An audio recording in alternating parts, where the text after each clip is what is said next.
स्वागत है आपका हमारा खास कार्यक्रम महाशिवरात्रि महास्नान। दुनिया के सबसे बड़े धार्मिक आयोजनों में से एक 45 दिवसीय महाकुंभ आज शिवरात्रि पर संगम में अंतिम डुबकी के साथ समाप्त हो रहा है। अब तक समाज के हर वर्ग के अलग अलग रिकॉर्ड 64 करोड़ लोगों ने प्रयागराज के त्रिवेणी संगम में पवित्र डुबकी लगा ली है। वहीं महाशिवरात्रि के दिन अंतिम स्नान के लिए भारी इंतजाम किए गए हैं। संगम पर स्नान करने के लिए भारी संख्या में यहाँ पर लोग पहुंच रहे हैं। अंतिम स्नान पर्व के दौरान श्रद्धालुओं की भारी भीड़ देखी जा रही है और इसको देखते हुए सभी सुरक्षा एजेंसियों को हाई अलर्ट मोड पर रखा गया है। यह निर्देशित किया गया है कि मेला क्षेत्र और प्रमुख शिवालयों में सुरक्षा व्यवस्था के लिए विशेष प्रबंध किए जाए। महाशिवरात्रि में श्रद्धालुओं की सुविधा के लिए महाकुंभ पुलिस ने ऐसा प्लान बनाया जिससे वो नजदीक के घाट पर स्नान कर सकेंगे। इसके लिए सभी दिशाओं से आने वाले श्रद्धालुओं के लिए अलग अलग घाट निर्धारित किए गए। मंगलवार शाम 6 बजे से पूरा मेला क्षेत्र को नो व्हीकल जोन घोषित कर दिया गया, जिसके तहत किसी भी वाहन का मेला क्षेत्र में प्रवेश पूरी तरह से प्रतिबंधित रहेगा। प्रशासन ने सभी श्रद्धालु से यातायात नियमों और प्रशासनिक दिशा निर्देशों का पालन करने की अपील की है ताकि महाशिवरात्रि और महाकुंभ के अंतिम स्नान पर्व को सफलतापूर्वक संपन्न कराया जा सके।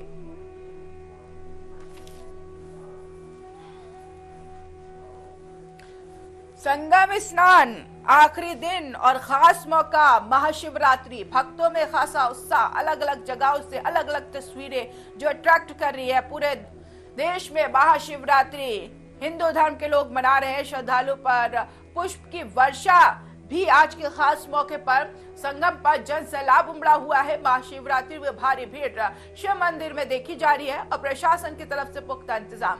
हम आपको सारी जानकारी और दिखाएंगे वो तस्वीर, क्या नजारा है प्रयागराज का और किस तरीके से लोग खुश नजर आ रहे हैं इस खास मौके पर, क्योंकि इस दिन को लेकर प्रशासन शासन ने इंतजाम तो किया लेकिन आम लोगों को काफी इंतजार था। वो दिन आज आ गया है। आज प्रयागराज में महाकुंभ का अंतिम दिन होगा और इस अंतिम दिन एक खास चीज ये है कि महाशिवरात्रि और दो पर्व आज खास हिंदू धर्मों के लिए है और लोगों के अंदर काफी भक्ति देखी जा रही है। आस्था का जन सैलाब उमड़ रहा है। दिव्य भव्य अलौकिक महाकुंभ आज समापन हो जाएगा। महाशिवरात्रि के खास मौके पर आज क्या कुछ खास करना चाहिए और क्या कुछ खास मुहूर्त होगा और आज के दिन अगर पूजा अर्चना करके कामना करते हैं तो आपके आने वाले समय कैसा होगा, क्या पूजा करनी चाहिए, क्या यहाँ पर आराधना करना चाहिए और साथ ही साथ क्या जाप जपना चाहिए, ये तमाम जानकारी हम अपने दर्शकों को देंगे ताकि आज का दिन उनका खास रहे। और क्योंकि ये दिन आता है कभी कभी और आज के दिन अगर खास हो गया तो आने वाला समय भी खास होगा, क्योंकि भगवान के साथ भगवान से प्रार्थना करें और ऐसे में प्रार्थना जब यहाँ पर मान ली जाती है भगवान की तरफ से तो पूरी होती है, तो कामना तो आने वाला समय भी बहुत ही सुख और समृद्धि के साथ बीतता है। खास मेहमान हमारे साथ ज्योतिषाचार्य भी जुड़ेंगे, महामंडलेश्वर भी जुड़ेंगे और इसी के साथ हमारे साथ पंडित भी जुड़ेंगे। हम अपने तमाम इन गेस्टों से बातचीत हम करेंगे और जानकारी महाशिवरात्रि से जुड़ी और महाकुंभ का आखिरी स्नान है और इन दोनों का जो मिलाप है वो किस तरीके से भक्तों को फायदा पहुंचाता है, ये तमाम जानकारी हम अपने दर्शकों को देंगे। आप रुके रहिए, थमे रहिए। टीवी 100 आपको महत्वपूर्ण जानकारी देने वाला है कुछ ही देर में, क्योंकि आज खास दिन है हिंदू धर्मों के लिए और आज के दिन को लेकर खास बनाने के लिए तमाम वो लोग मंदिरों में पहुंच रहे हैं, पूजा अर्चना कर रहे हैं, सुबह से ही नहा धो के तैयार और मंत्र जाप भी कर रहे हैं। मंत्र जाप करना बहुत ही ज्यादा महत्वपूर्ण है। हम आपको जानकारी देंगे महाशिवरात्रि का धार्मिक और आध्यात्मिक महत्व क्या है और ऐसे में क्या कुछ खास करना चाहिए इस पावन पर्व। इस दिन भगवान शिव की पूजा विशेष तौर पर क्यों की जाती है, भगवान शिव को लेकर मन में मान्यता आखिर क्यों है उन भक्तों में और क्यों खास ऐसी मान्यता है जिसमें लीन होकर कांवड़िया आंख बंद करके निकल जाते हैं जल अभिषेक करने करने के लिए ऐसी क्या महिमा है भगवान शिव में, जिससे तमाम जो श्रद्धालु हैं आस्था से जुड़ते जाते हैं। हमारे तमाम गेस्ट जुड़ गए हमारे साथ। कौशल किशोर ठाकुर जी है जो कि कथावाचक है मथुरा से। आपका स्वागत है सर टीवी 100 पर। और मेरे साथ है पंडित पप्पू बाबा जी जो कि ज्योतिष आचार्य है। सर आपका भी बहुत बहुत स्वागत है। ये तमाम जानकारी हम इसलिए पहुंचा रहे हैं क्योंकि हमारे दर्शकों को पता हो कि आज के दिन क्या खास होना चाहिए, क्योंकि आज के दिन निकल जाएगा कि बहुत दिनों के बाद आज का दिन, और जब महाकुंभ है तो क्या पता कितने सालों के बाद आए। तो कथावाचक के पास हम जाएंगे जो हमारे साथ कौशल किशोर जी है। कौशल किशोर जी, सबसे पहले हम जानना चाहेंगे, हमारे दर्शकों को ये जानकारी दीजिए कि महाशिवरात्रि का धार्मिक और आध्यात्मिक का महत्व क्या है। देखिए, महाशिवरात्रि हमारे सनातन परंपरा में भगवान शिव और उनकी शक्ति जो है उसके मिलन की रात्रि के तौर पर भी मनाई जाती है। लेकिन पौराणिक मान्यता तो अलग अलग प्रकार की है, धार्मिक मान्यताएं अलग अलग प्रकार की हैं। लेकिन पौराणिक मान्यता में क्या है, धार्मिक मान्यता तो ये हो गई कि हम लोग भगवान शिव और उनकी शक्ति के मिलन की ये तिथि मनाते हैं। लेकिन पौराणिक मान्यता हमारी ये है कि हम भगवान शिव जो हैं हमारे लिए वो एक व्यक्तों के गुरु हैं, सन्यासियों के गुरु हैं। क्योंकि भगवान जो है पारिवारिक अपने उसमें जीवन में रहते हुए भी व्यक्तों के गुरु माने गए हैं। और इसीलिए वेदों में पुराणों में उनकी महिमा को इस तरह से गाया गया है, या निशा सर्वभूतानाम तस्याम जागृति संयमी। अर्थात सन्यासी लोग कहते हैं कि हम अपने इंद्रिय और मन पर नियंत्रण करने के लिए आपकी साधना करते हैं, आपका व्रत करते हैं। संयमी व्यक्तियों के लिए ये तिथि बहुत ही महत्वपूर्ण होती है। और शायद इसीलिए काशी में, प्रयागराज में, महाकुंभ में भी नागा सन्यासियों को आप देख सकते हैं कि कितने बड़े ही भाव से वो स्नान आदि करते हैं, जप आदि करते हैं और भगवान शिव की साधना करते हैं। और हमारे जो लोक प्रचलित मान्यताएं हैं उनमें सारे जो भगवान शिव के जो भक्त हैं, श्रद्धालु हैं, वो भगवान शिव और उनकी शक्ति की साधना का प्रणीत करते हुए उनको भगवान के भव्य विवाह का आयोजन भी करते हैं। तो इसमें मान्यता यह है कि ये तिथि हमारे लिए महत्वपूर्ण क्यों है। ये तिथि इसलिए महत्वपूर्ण है कि जैसे कि एक अघोर रात्रि होती है, जब पूर्ण रूप से रात्रि हमारे ऊपर जो है हमारे विवेक और हमारे ज्ञान पर आकर जो है अपना डेरा जमा लेती है, उस समय हम शिव की शरण में जाते हैं। और शिव की शरण में जाने से हमको जो है भगवान वो प्रकाश प्रदान करते हैं। जैसे अब शिवलिंग है, शिवलिंग के बारे में भी बहुत सारी मान्यताएं हैं और पुराण में भी, लिंग पुराण में भी उनके बारे में ये महिमा लिखी है कि भगवान शिव का जो है इसी तिथि में, महाशिवरात्रि की तिथि में ही पृथ्वी पर जो है प्रादुर्भाव हुआ था जी। तो एक तरह से ये मान्यता है कि भगवान शिव का जो लिंग स्वरूप है वो इस ही तिथि में हम लोगों को दिखाई दिया था।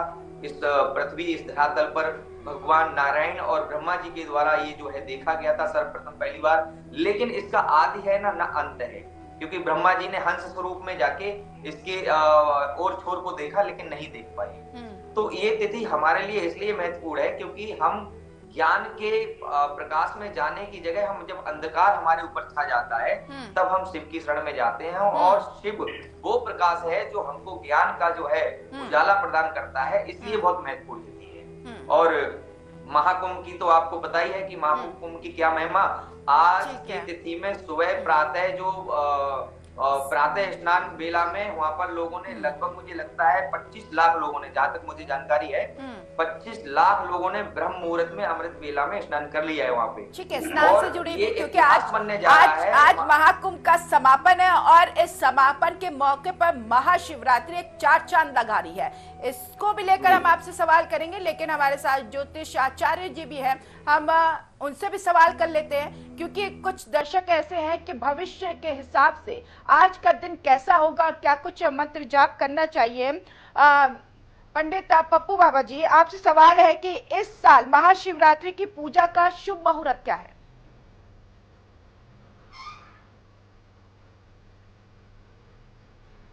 पंडित जी सुन पा रहे हैं? जी जी जी जी। इस साल महाशिवरात्रि के मौके पर क्या कुछ शुभ मुहूर्त?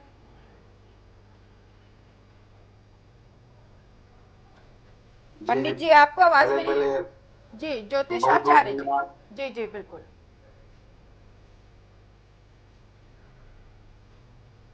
ज्योतिष आचार्य जी जो है सुबह से ही है।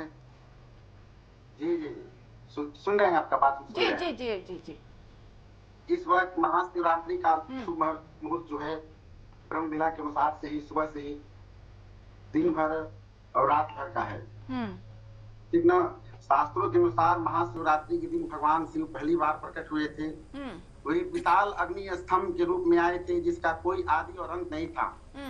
भगवान ब्रह्मा और विष्णु ने इसे समझने की कोशिश की, लेकिन वे नाकाम रहे। तब शिव जी ने बताया कि इस अंत शक्ति के स्वामी है, इसलिए इस दिन उनके प्रकट होने की खुशी मनाई जाती है। और रही बात महाशिवरात्रि की, तो महाशिवरात्रि का पर्व जो है सुबह से लेकर के भर दिन का है। ब्रह्म बेला से ही स्टार्ट हुआ है इसका शुभ मुहूर्त, और दिन भर है।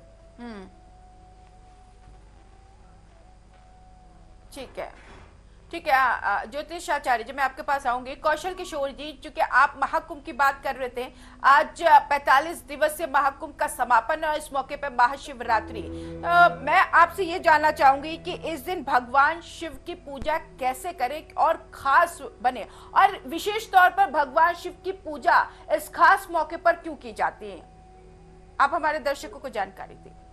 देखिए, भगवान शिव की पूजा करने का सबसे बड़ा विशेष महत्व तो यही है कि भगवान वैसे तो संहारक हैं। जैसे तीनों भगवान हैं, ब्रह्मा विष्णु महेश, तीनों को अलग अलग जिम्मेदारियां मिली हुई हैं। लेकिन भगवान शिव जो है संहारक के साथ साथ पशुपति नाथ भी हैं। इस प्रकृति में, इस सनातन परंपरा में भगवान शिव हमारी सारी प्रकृति के रक्षक भी हैं, उनके मुख्य अधिष्ठाता हैं। तो इसलिए इस प्रकृति में हम लोग भी आते हैं, मानव भी एक प्रकृति है। तो मानव प्रकृति को भी भगवान शिव को अपना इष्ट मान करके पूजना चाहिए और उनकी अहेतु की कृपा प्राप्त हो, जिससे जाके, क्योंकि भगवान गौरवर्ण है और विवेक के प्रदाता भी हैं, इसलिए हम लोग भगवान शिव को जो है सृष्टि में कोई विनाशक उत्पत्ति ना हो, कोई ऐसा भूचाल ना आए जिससे भगवान शिव हमें बचा सके, क्योंकि संहारक हैं। तो संहारक कोई भी उत्पत्ति अगर ऐसी होती है तो उससे हमें भगवान शिव बचा सकते हैं। वैसे जो है पालन का जो दायित्व है वो भगवान विष्णु जी पर है, और इस प्रजापति का उत्पत्ति का जो है वो भगवान ब्रह्मा जी पर है। लेकिन भगवान शिव पर जो दायित्व है वो विनाशक के साथ साथ रक्षक का भी है, क्योंकि भगवान इस समस्त सृष्टि में समस्त प्रजातियों के प्रजापति है, और इसलिए उनको हम लोग जो है पशुपति नाथ भी कहते हैं, क्योंकि पूरी प्रकृति उनके अधीन आती है। तो इसलिए आज के इस दिन हमें लगता है कि मन को शुद्ध भाव से, क्योंकि भगवान काम के विध्वंसक हैं, काम भावनाओं को नष्ट करने वाले शिव हैं, इसीलिए विरक्तों के गुरु हैं वो, विरक्तों के आदर्श हैं वो। हमें लगता है कि आज के दिन अपने मन में किसी भी प्रकार की काम भावनाओं को नष्ट करते हुए भगवान शिव को अपना आराध्य इष्ट मान करके पूजा करनी चाहिए। कौशल किशोर जी, इसी पे हम बात करेंगे। ब्रेक का टाइम है और ऐसे में हमारे साथ जो पंडित पप्पू बाबा जी हैं उनको जाना है। आपका बहुत बहुत शुक्रिया पंडित जी, आप जुड़े और तमाम जानकारी। ब्रेक के बाद आप सभी का एक बार फिर स्वागत है। महाशिवरात्रि और इस महापर्व में महास्नान का अंतिम दिन, और इस दिन को और भी खास बनाने के लिए प्रशासन ने खास इंतजाम भी प्रयागराज में किया है। हालांकि उन सभी जगहों पर किया है जहां पर आध्यात्मिक का बहुत बड़ा वहां पर प्रूफ है, उसको लेकर श्रद्धालुओं के लिए खासा इंतजाम किया गया है महाशिवरात्रि के मौके पर। और आखिरी स्नान को देखते हुए प्रयागराज में खासा इंतजाम तमाम श्रद्धालुओं के लिए।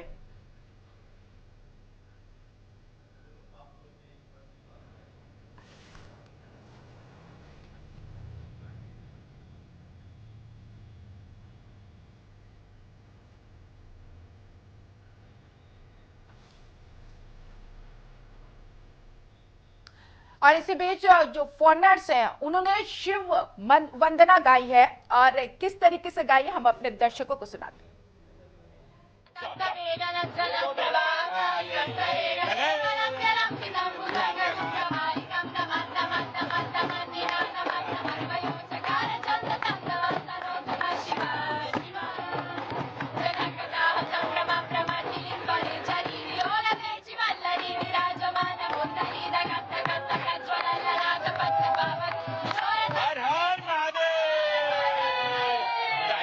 आज महाशिवरात्रि का पावन पर्व है। आज पांचों अखाड़ों ने महादेव का दर्शन पूजन किया, महादेव का संक्षिप्त अभिषेक किया और महाकुंभ की पूर्णाहुति की।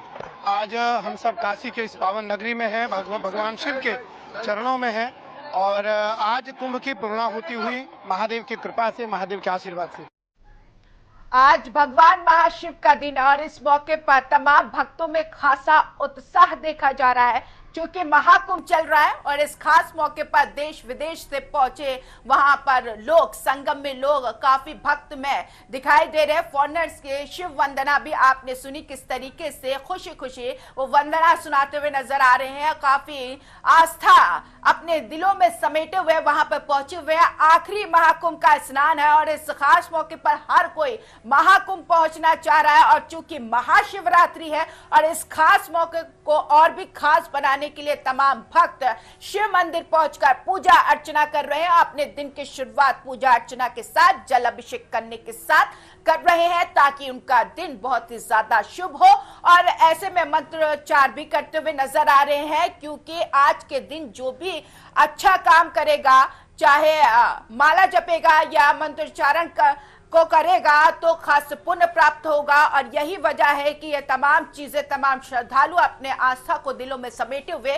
करते हुए नजर आ रहे हैं। सुबह सुबह भोर के समय उठ के नहा धोकर मंदिरों में पूजा अर्चना करने के लिए पहुंचे। मंदिरों की खास तस्वीर हमने आपको दिखाई। सभी शिव मंदिरों को बड़ी ही खूबसूरत तरीके से सजाया गया। आज के दिन के मौके पर महाशिवरात्रि का तमाम उन हिंदू धर्म के लोगों को होता है, व्रत रखा जाता है। व्रत के नियम क्या है, व्रत किस तरीके से रखा जाए और किस आस्था के साथ रखा जाए, ये तमाम जानकारी टीवी 100 आपको पहुंचाएगा। हमारे साथ खास मेहमान जुड़े हुए हैं, कथावाचक भी जुड़े हुए हैं और ऐसे में महान मंडलेश्वर भी हमारे साथ जुड़ेंगे और ये जानकारी होना बहुत ज्यादा जरूरी है क्योंकि जब धर्म की बात आती है हम तो आस्था में लीन होते हैं लेकिन उसके नियम्स और रूल्स क्या होते हैं हम नहीं जानते। हम त्योहार क्यों मना रहे हैं और किस लिए मना रहे हैं और किस वजह से मना रहे हैं, ये भी जानकारी हमारे अंदर जरूर होनी चाहिए क्योंकि हम भगवान को अगर मानते हैं तो भगवान का महत्व हमारी जिंदगी में क्या है ये भी जानना हमें बहुत ज्यादा जरूरी है। हमारे साथ महामंडलेश्वर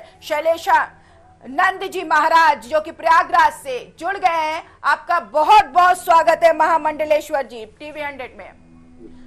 और वैसे भी कौशल किशोर जी जो कि कथावाचक है, लगातार हमारे साथ जुड़े हुए हैं। महामंडलेश्वर जी, सबसे पहले मेरा ये सवाल है क्योंकि आज के दिन खास तौर पर व्रत रखा जाता है, व्रत के नियम क्या है और ऐसे में उसका महत्व क्या है? जी, आप सभी को, समस्त देशवासियों को महाशिवरात्रि की बहुत बहुत प्रयाग की भूमि से शुभकामनाएं, साधुवाद। सबसे पहले आपने कहा कि व्रत क्यों रखा जाता है, किस लिए रखा जाता है, तो व्रत एक संकल्प है, एक प्रतिज्ञा है।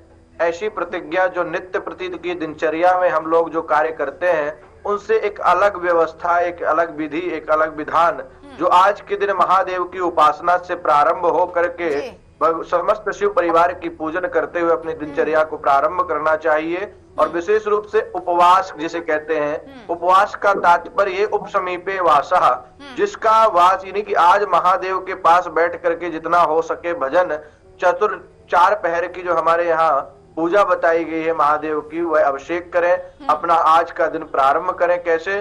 बोले अपने दिनचर्या को वैदिक रीति से प्रारंभ करते हुए महादेव की सेवा करते हुए आज का और पूरा समय जितना हो सके भगवान के सामीप्य सानिध्य में, उसी को उपवास कहते हैं। व्रत का मतलब है कि एक प्रतिज्ञा, एक संकल्प। आज हम एक ऐसा संकल्प लें कि हम नित्य प्रति निंदा, चुगली, चोरी, झूठ, मिथ्या, काम, क्रोध, लोभ, मोह, मद, अहंकार, मत्सर से परिपूर्ण रहते हैं। पर आज के दिन हम ऐसी व्यवस्था में रहें कि हमारे चिंतन और चरित्र में सिर्फ भगवत चिंतन हो, सिर्फ और सिर्फ भगवत आराधना हो। यदि हम कोई भी कर्म कर रहे हैं वह भगवत समर्पण हो। आज के दिन हम सब इन निवृत्तियों मतलब इन प्रवृत्तियों से निवृत्त रहे, ऐसी ही मन में कामना और भावना रख करके महादेव की उपासना करनी चाहिए। शानंदमानंदवने वसंतम आनंद कंदम हत पाप वृंदम वाराणसीना थवनाथ नाथम भज विश्वनाथम शरणं प्रपद्ये। भगवान महादेव विश्वनाथ को आज भजना चाहिए, क्योंकि आनंद कंद है जो सभी प्रकार से हमारे जीवन में सुख शांति और समृद्धि के साथ साथ सब संपूर्ण वैभव। कहते हैं कि किसी देव से मांगोगे तो उसके पास एक सीमा है, लेकिन महादेव से मांगने की भी आवश्यकता नहीं है, क्योंकि माँ भगवती कहा गया है कि श्रद्धा के रूप में हमारी माता है, श्रद्धा के रूप में हमारे जीवन में उपस्थित है, और महादेव हमारे जीवन में विश्वास के रूप में उपस्थित है। तो आप अपनी श्रद्धा और विश्वास के साथ जिस विधि विधान और निष्ठा के साथ भगवान महादेव की सेवा अर्चना पूजन वंदन करेंगे, उसी प्रकार से समस्त मनोकामनाओं की पूर्ति और फल की प्राप्ति होगी। बहुत महत्वपूर्ण जानकारी हमारे दर्शकों तक आपने पहुंचाई। महामंडलेश्वर जी, बहुत सारे सवाल हैं जिसके जवाब आपसे लेने हैं। हमारे साथ कथावाचक भी मौजूद हैं, हम उनसे भी सवाल ले लेते हैं। और ऐसे में कौशल जी, जो शिव भगवान है उनकी कौन सी रूप की पूजा सबसे ज्यादा करनी चाहिए, जिससे सबसे ज्यादा पुण्य प्राप्त हो इस खास मौके पर? देखिए, भगवान शिव को तो किसी भी रूप में आप पूजिए, भगवान शिव तो शिव है, भोलेनाथ है, भंडारी हैं, लेकिन गौरवर्ण उनका जो है सबसे महत्वपूर्ण माना जाता है। जो गौरवर्ण भगवान शिव हैं, गौरवर्ण के स्वरूप की हम लोग ज्यादातर साधना करते हैं, क्योंकि इस धरातल पर जो है भगवान का सबसे अद्वितीय और सबसे प्रियतम स्वरूप गौरवर्ण है। माँ भवानी साथ में हो, शिव परिवार साथ में हो, उस स्वरूप की पूजा करनी चाहिए, उसका ही ध्यान करना चाहिए। क्योंकि आज के समय में अगर दाम्पत्य जीवन में देखा जाए तो जिस तरह से आज के समय में लक्षण जो दिखाई देते हैं, तो हमें लगता है कि संसार में हर एक व्यक्ति को अगर दाम्पत्य जीवन में सुख चाहना है और उसकी कुछ सिद्धियां प्राप्त करनी है, भगवान की जो है परिवार को एक बार देखना चाहिए कि भगवान शिव का परिवार किस तरह से रहता है। और जब भगवान के शिव के उस परिवार को देख करके लोगों के अंदर ये भाव जगेगा, तो वो भगवान को शरणागति होकर भगवान को पूजा करेगा, साधना करेगा, तो भगवान उसके ऊपर ऐसी कृपा बनाए कि जैसे भगवान शिव का परिवार चलता है वैसे ही समस्त गृहस्थियों का परिवार चले। सन्यासी साधकों को जो है विशेष रूप से भगवान का अवगढ़ रूप स्वरूप है जो उसकी साधना करनी चाहिए। वैसे तो पूज्य स्वामी जी शैलेशानंद जी महाराज जी ने पूरा बताया ही है। और इसके साथ ही साथ हम सब लोगों को इस संसार में, जैसे कि पशुपतिनाथ हमने अभी बताया था कि भगवान पशुपतिनाथ हैं, इस समस्त प्रकृति के रक्षक हैं, विनाशक तो उनकी इस सृष्टि की उत्पत्ति और विभाजन के हिसाब से जो कार्य सौंपा गया है उसके आधार पर है, लेकिन भगवान तो रक्षक भी हैं, इसीलिए शायद उनको भोले भंडारी भी कहा गया। उनके साथ माँ भवानी शक्ति स्वरूपा जो विराजमान है, उनको अन्नपूर्णा का भी एक नाम मिलता है। तो अन्नपूर्णा है तो वो सारे संसार की पालनकर्ता भी हो गई है। अन्नपूर्णा की कृपा रहेगी तो सभी लोगों का जो है पालन पोषण भी होता रहेगा। तो इसलिए देखा जाए कि महादेव से हम वो सारी कामनाएं रख सकते हैं, क्योंकि हम लोग तो भक्त हैं और ईश्वर महादानी होते हैं। भगवान से ही नहीं मांगेंगे तो किससे मांगेंगे? इसलिए एक संसार में जो है जो हम जैसे साधक लोग, सन्यासी लोग हैं, हम लोग भगवान से मांगते हैं कि मेरे मन में काम क्रोध लोभ मोह की उत्पत्ति ना हो, भगवान की शरणागति हो।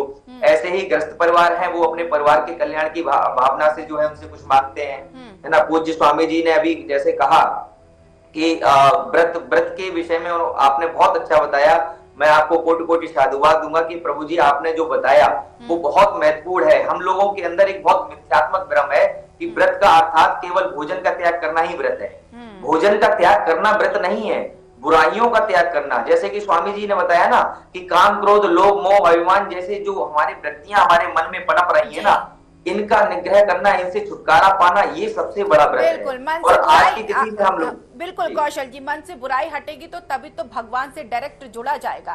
बिल्कुल, और जब भी सुंदर समाज का निर्माण भी होगा, एक राष्ट्र के निर्माण में सुंदर समाज की शैलेशानंद जी, आपसे सवाल है कि आज के इस खास मौके पर कौन सा मंत्र जाप तमाम श्रद्धालु को करना चाहिए?